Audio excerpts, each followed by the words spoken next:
আর একটা বিষয় হলো মানে আমার ক্যারিয়ার বা ক্যারিয়ার বলতে কিচ্ছু নাই এখানে দেখেন। আপনি পড়াশোনা করে চাকরি করবেন সেটা নিশ্চয়তা নাই। লাখ, লাখ বেকার বাংলাদেশে। এরপরে দেখেন ফ্রিল্যান্সিং সেক্টরটাতে মানুষের একটু কয়েক বছরের মধ্যে প্রচুর আগ্রহ বাড়ছে যে অনলাইনে কাজ শিখতে পারলে আমি যদি কোনো একটা স্কিল অর্জন করি তাহলে আমি ঘরে বসে কাজটা করতে পারছি। কিন্তু এখানে একটা বিষয় দেখেন, এতদিন এই বিষয়টা আমার মাথায় আসে নাই বা এটা আমরা কখনো চিন্তাও করি নাই বা ফ্রিল্যান্সাররাও এটা চিন্তা করে নাই কোনো সময় যে এরকম যদি ১ মাস ইন্টারনেট সরকার বন্ধ করে রাখে তারপরে আমাদের কি হবে? তার মানে ফ্রিল্যান্সিং সেক্টরে আপনার ক্যারিয়ার হুমকির মুখে। আসসালামু আলাইকুম। যে অবস্থা দেশের এই পরিস্থিতিতে ইন্টারনেট বন্ধ থাকার কারণে সবথেকে বেশি ক্ষতির সম্মুখীন কারা হইছে আপনাদের কি মনে হয়? কমেন্ট করে জানাবেন।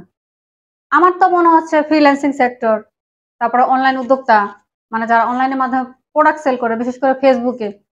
তারপর হচ্ছে গার্মেন্টস খাত, গার্মেন্টস শিল্পটাও মানে ওর অবস্থা যা হওয়ার হয়ে গেছে। এরপরে আবার ধরেন ব্যাংকিং কার্যক্রম বন্ধ হয়ে গেছে। রেমিটেন্স তো যা হওয়ার হইতেছে। প্রবাসীদের তো বিভিন্ন ভিডিও নিউজে দেখা যাচ্ছে রেমিটেন্স তারা দেশে পাঠাবে না। এত বেশি তারা রাখছে, তাদের রাগে রেগে যাওয়াটা স্বাভাবিক, অস্বাভাবিকের কিচ্ছু না। ঠিক আছে? আমরা সাধারণ জনগণ, আমরা যদি আমাদের মতো করে থাকতে না পারি, কথা বলতে না পারি, চলতে না পারি তাহলে তো স্বাভাবিক। এখন কথা হলো এই যে ফ্রিল্যান্সিং সেক্টরটা যে পরিমাণে ধ্বংস হইলো, এই ধ্বংসের দায়টা কে নিবে? এই দায় কি আদৌ কারো আছে? যারা ফ্রিল্যান্সার তাদের কোটি, কোটি টাকা মাসে ইনকাম করে। যারা ফ্রিল্যান্সিং প্রতিষ্ঠান রয়েছে, বড়, বড় যে আইটি প্রতিষ্ঠানগুলো রয়েছে বাংলাদেশে, তারা কি পরিমাণে ক্ষতির সম্মুখীন হয়েছে? মানে আমি জানি না তারা কোনোভাবে ম্যানেজ করতে পারছে কিনা এই ১০-১৫ দিনে ইন্টারনেট না থাকার কারণে। তাদের তো সবসময় অর্ডার নেওয়া থাকে, কাজ নেওয়া থাকে। সেগুলো সময় মতো ডেলিভারি দিতে হয়।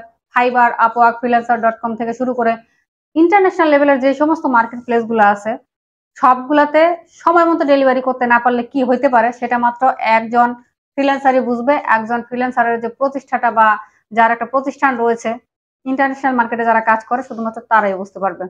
তো ফ্রিল্যান্সারদের গিগ ডাউন হয়ে গেছে, গিগের রিচ কমে গেছে।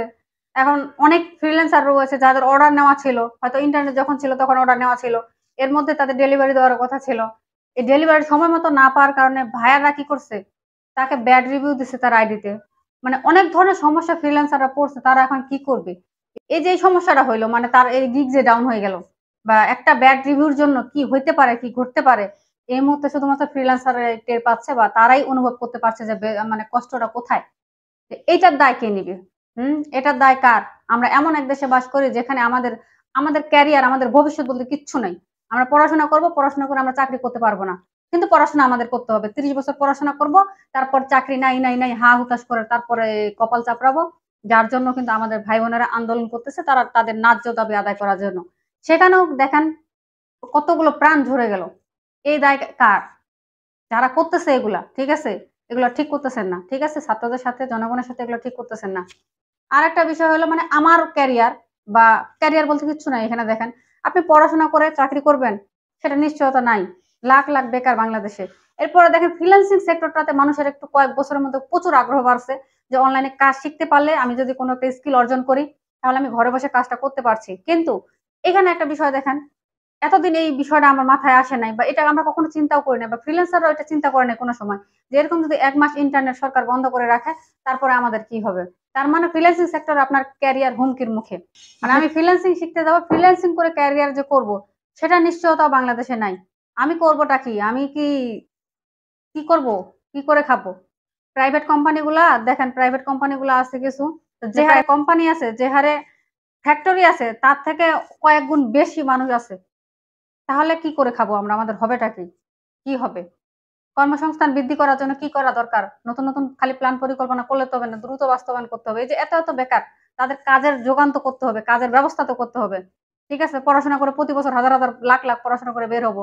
তারপরে বসে, বসে থাকবো। এটা কেমনে হয়? কিছু, কিছু জায়গায় ট্রেনিং করায়, প্রশিক্ষণ দেয়। এটা শিখেন, ওইটা শিখেন, ক্ষেত করেন, খামার করেন, মুরগি পালেন, হাঁস পালেন, গরুর খামার বানান, পাখি চাষ পাখি পালেন, ইত্যাদি, ইত্যাদি। এই ধরনের পরামর্শ দেয়। করে তো। এগুলা কাজ যাদের করার, যাদের বাপ-দাদার সম্পত্তি আছে তারা তো করেই।